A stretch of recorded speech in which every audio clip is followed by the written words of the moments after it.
Good day, everyone. This is Angel May Factor, one of your presenters for today's discussions. In literature, we could find some overlapping theories of philosophy of education, and one of those is perennialism. In this video, we will learn about what is perennialism, the proponents of this philosophy, the basic principles, some practical applications, and we will also describe perennialism in the context of instruction, assessment, curriculum, and classroom management. What is perennialism? Perennialism comes from the word perennial, which means everlasting. It is a teacher-centered educational philosophy that focuses on everlasting ideas and universal truths. It suggests that the focus of education should be the ideas that have lasted for centuries, believing the ideas are as relevant and meaningful today as when they were written. According to the International Dictionary of Education, perennialism is defined as a basic philosophical belief in unchangeable ideas or truth, reality, knowledge, and values. The philosophy absolutely believed in permanence, which is more real than change. The aim of education, according to perennialist thinking, is to ensure that students acquire knowledge of these unchanging principles or great ideas. Perennialists also believe that the natural world and human nature have remained basically unchanged over the centuries. Thus, the great ideas continue to have the most potential for solving the problems of any era. In simple words, perennialism stresses on the cultivation of perennial or permanent truth of life to make life meaningful and happier. The educational leaders for this philosophy are Mortimer Adler, Jacques Maritain, and Robert Hutchins. Two of the best-known advocates of the perennialist philosophy have been Robert Maynard Hutchins and Mortimer Adler. As president of the University of Chicago, Hutchins developed an undergraduate curriculum based on the study of the great books and discussions of these classics in small seminars. Hutchins' perennialist curriculum was based on three assumptions about education.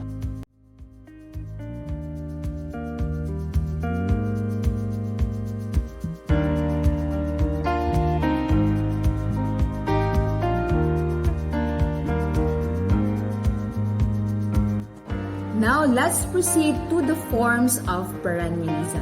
The perennialists will generally fall into one of two camps, secular and theistic. The difference between these two camps are small but significant. Secular perennialism was promoted by Robert Hutchins and Mortimer Adler. The word perennial suggests something that lasts for an indefinite long time, recurs again and again, or is self-renewing. It comprises the humanist and scientific traditions. Secular perennialist adopts the idea that education should focus on the historical development of continually developing common Western base of human knowledge and art.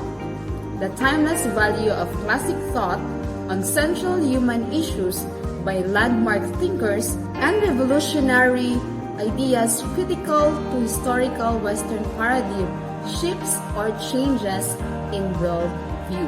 It advocates using original work in education, wherein secular perennialists agree with progressivists that memorization of vast amounts of factual information and a focus on second-hand information in textbooks and lectures does not develop rational thought. They advocate learning through the development of meaningful conceptual thinking and judgment by means of a directed reading list of the profound, aesthetic, and meaningful great books of the Western canon.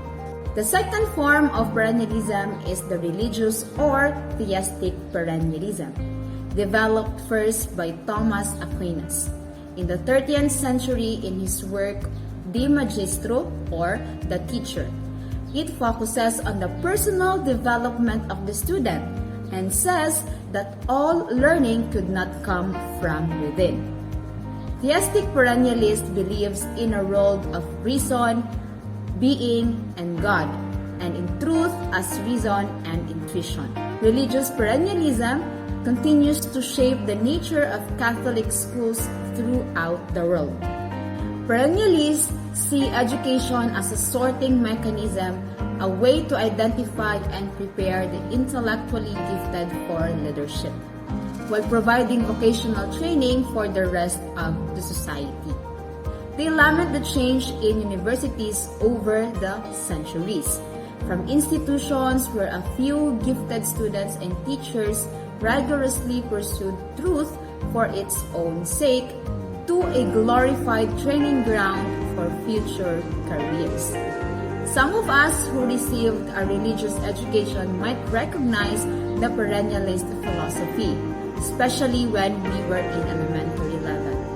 Many parochial schools reflect the perennialist tradition, with a curriculum focuses on analyzing great religious books such as Bible and Quran, discerning moral truths and honoring these moral values. Educational theories are specific and focused on educational components such as curriculum, teaching, and learning. Now, let's describe perennialism in the context of instruction, assessment, curriculum, and classroom management. Perennialism in the context of instruction. The aim of perennialism in education is to develop power of thought, internalize truths that are universal and constant, and to ensure that students acquire understanding about the great ideas of Western civilization. Perennialism stimulates students in how to think critically and thoughtfully, cultivating the rational mind. Educational perennialism is a philosophy that stands for the idea of learning without end. It promotes lifelong learning and an education system that is constantly evolving. Perennialists believe that all students should have access to a wide variety of educational opportunities throughout their lives.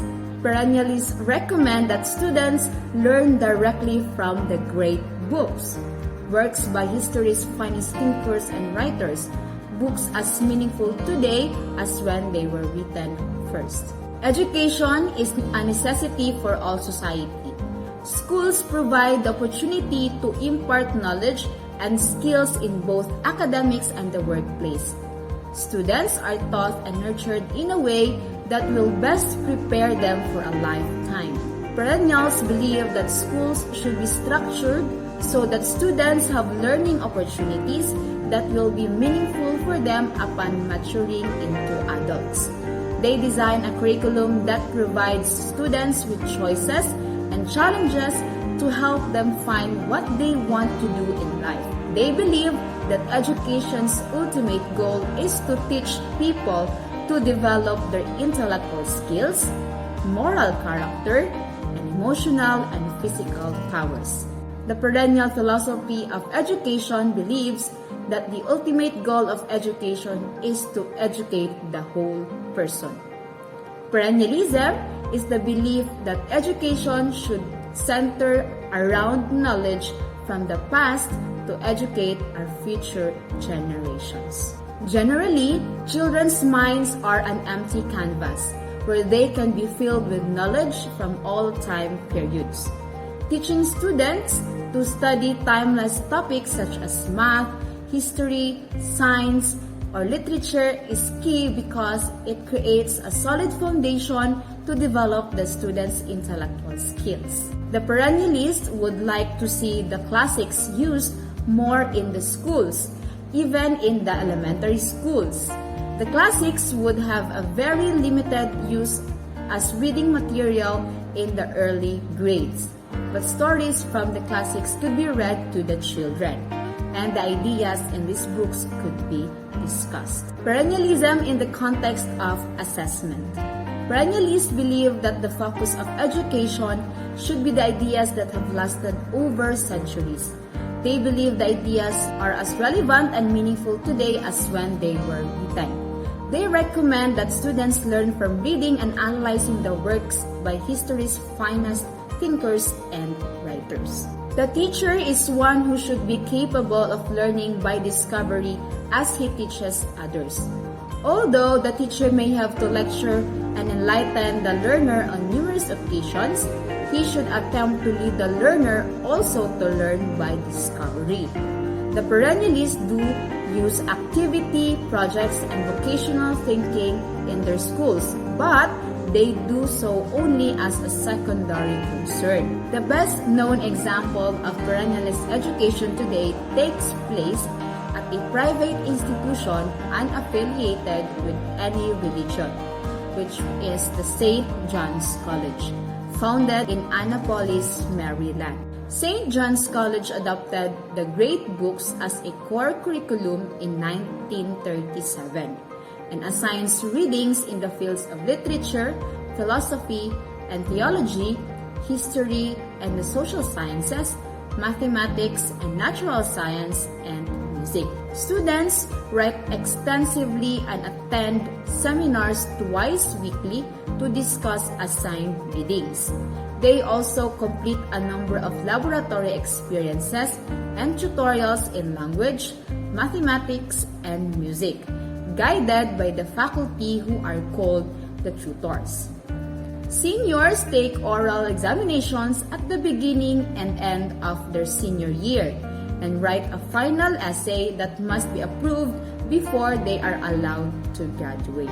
Although grades are given in order to facilitate admission to graduate programs, students receive their grades only upon request and are expected to learn only for learning's sake. Since the St. John's experience thrives best in a small group atmosphere, the college established a second campus in 1964 in Santa Fe, New Mexico to handle additional enrollment.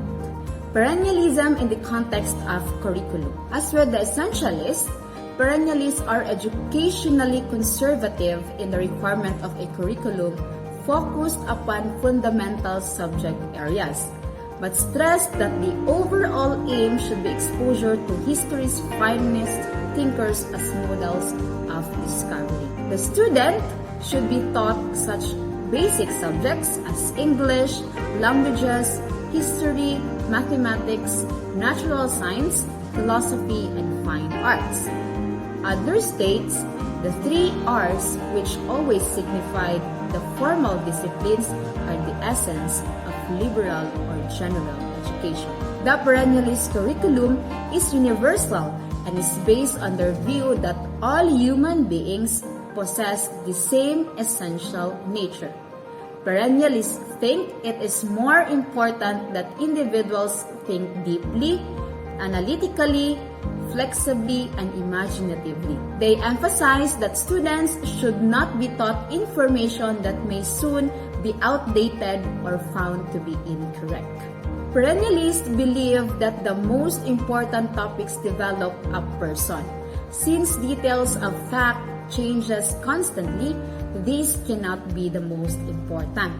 The perennialist curriculum is a teaching method that focuses on the study of timeless topics.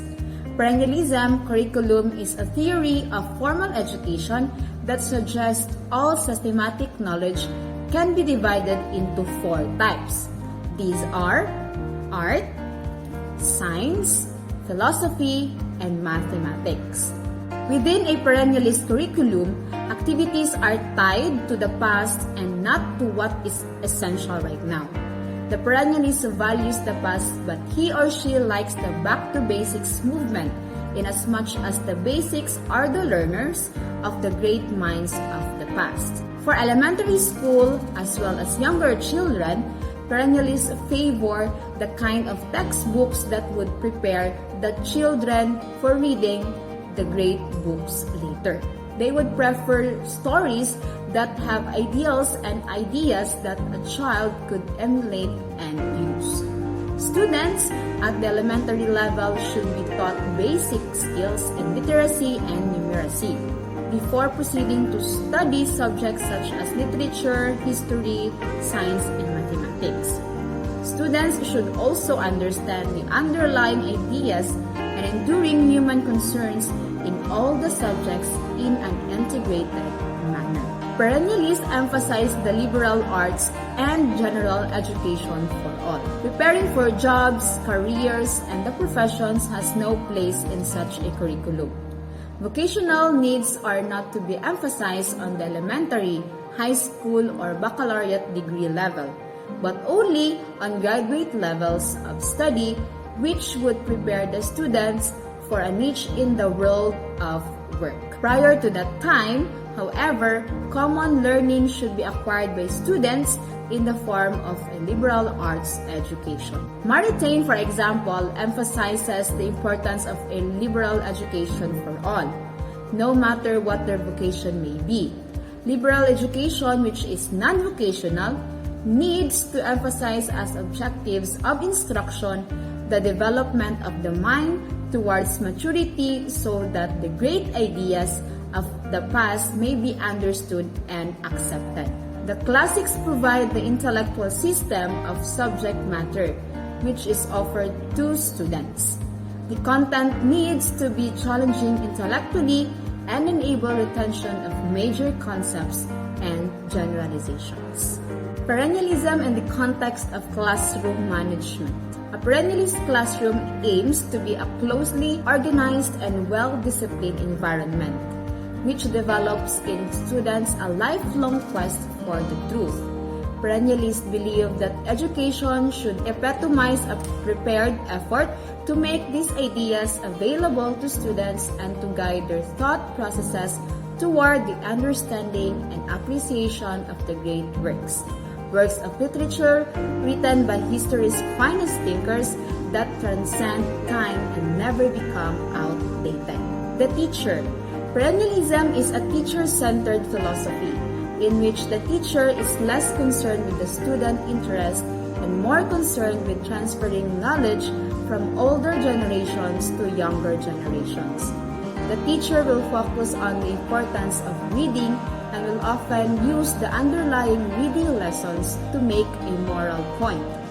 Teachers use history, religion, literature, and the laws of science to reinforce universal ideas that have the potential to solve any problem in any era. A perennialist classroom will be at the control of the teacher. The teacher is there to guide discussion, explain major concepts and human ideas, and bring students back on the task outlined in their course syllabus. Perennialists disapprove teachers requiring students to absorb massive amounts of disconnected information. They recommended that schools spend more time teaching about concepts and explaining they are meaningful to students. The teacher to the perennialist is a mental disciplinarian with highly developed logical skills, capable of teaching logical thinking and the use of reason to his students. The teacher must have the ability to work with the natural tendencies of the students toward reason. He must serve as a benevolent taskmaster, exercising the minds of the students in order to help them develop their rational faculties. The student is seen as a rational being with tendencies toward truth and knowledge. But the learner also has a spiritual side. It is the responsibility of the school to help him develop both. The rational power of the learner tends to be viewed from a position of faculty psychology. Thus, the faculty of reason is trained through the formal discipline of those subjects with the most logical organization.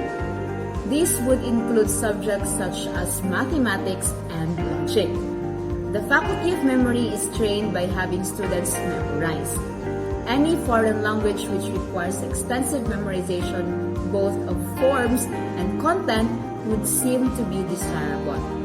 The faculty of will is trained by having the students engage in tasks which are unpleasant enough to require a high degree of perseverance to complete. By engaging in these three types of exercise, the student develops to the fullest his basic faculties: reason, memory, and will. Discipline. Students should be taught hard work, respect for authority, and discipline. Teachers are to help students to keep their non-productive instincts in check, such as aggression or mindlessness. Discipline in the classroom is essential to learning. A noisy classroom is not a desirable place for learning to take place. Order is vital. Students cannot always think of the future. Consequently, teachers and parents must help students overcome their desire for immediate ends and direct them to future objectives. Self-discipline is fine, but most of the times it is insufficient. Adults, therefore, must give direction. The classroom is teacher-centered. The teacher, as a professional, is far more likely to know what her students will need to know in the future than do they. She or he is responsible for the education and intellectual growth of his or her students. Education requires the mastery of content of subject matter. Education requires mental discipline. Study is hard work. Concentration and effort are required. Students must therefore be cultured in the process. Method of teaching. A particular strategy with modern perennialists is to teach scientific reasoning, not facts. They may illustrate the reasoning with original accounts of famous experiments. They use tried and true teaching methods and techniques that are believed to be most beneficial to disciplining students' minds. The method of teaching for the perennialist is rooted in mental discipline and in the training of the intellect through the discipline inherent in the subject matter. Drill, repetition, and memorization are vital in the learning process. Teaching should not be slanted to the least common denominator. Rather, slow learners must spend time to learn the same content as do the brilliant students. Perennialists urge schools to spend more time teaching about concepts and explaining how these concepts are meaningful to students. Perennialists suggest that a greater emphasis be placed on teacher-guided seminars where students and teachers engage in Socratic dialogues or mutual inquiry sessions. That's to develop and enhance understanding of history's most timeless concepts. Now let's go to the basic principles of perennialism. We have 8 basic principles of perennialism. First, education should be same for everyone and everywhere. Opposing to the pragmatist notion that education should change from time to time, from place to place, and from person to person, perennialists argue that since human nature is constant, education should be the same for all. Number 2, focuses on the development of rational powers of man. It is one of the dimensions of human nature that man is different animal because of the presence of reason. For example, rationality. The function of education is to sublimate animal instincts of the child and to cultivate reason or rationality in him. The child is able to differentiate between the good and bad, fair and fraud, truth and falsehood. Therefore, rationality is surfaced overthinking, acting, feeling of the child. Adler wrote, "The basic education of a rational animal is the discipline of rational powers and cultivation of his intellect." Number 3, imparts knowledge of eternal truths which is unchanging and universal. Perennialists say that permanent values are true. They are true for all time to come. They are eternal and same for all. Therefore, education should acquaint the pupils with these age-old, eternal, and universal values. Education should inculcate the eternal values like truth, beauty, goodness, peace, kindness, purity, and etc. in children. Number 4, Education is to acquaint the students with the cultural heritage. Culture is the sum total of the behavior of the people of a race, and civilization is the end product of this culture. The students should know the culture for the promotion of future civilization. Therefore, education should help the pupils to learn the glorious past and rich cultural heritage of their race. Number 5. Education is not an imitation of life but a preparation of life. According to Perennialists, education is not merely blind imitation of life but a preparation of life situations. The pupils should be acquainted with rich social and cultural heritage for leading a bright and successful future life. Number 6. Students should be taught great works of literature and rich philosophies. Perennialists hold the view that literary creations and rich philosophies are said to be the repository of knowledge and wisdom. Number 7. Disagree the role of school to inject democracy in pupils' mind. Perennialists suggest that democracy can be thrived if people are educated. But school cannot do so by instilling social reforms in the tender minds of children. They are reluctant to assign this role to school to instill democratic principles in the minds of children. Number 8. Supports liberal education. Perennialists disfavor teaching of science to the students. On the contrary, they fully supported art and liberal education, for the latter contains all values of permanence in nature. Here are some practical applications of perennialism. First, using the scientific method as a way to learn about the trials of experimentation and the logic and reason behind such things. Second example, reading classical works of literature to understand historical such as religion, war, and morality. Third example, use guided discussions to help students understand main ideas and concepts. Fourth and last, use comprehensive testing to enforce understanding of key themes. Focus on questioning why, who, and how. Avoid when and what. To end, I would like to share this video clip that will hopefully help us understand what perennialism is.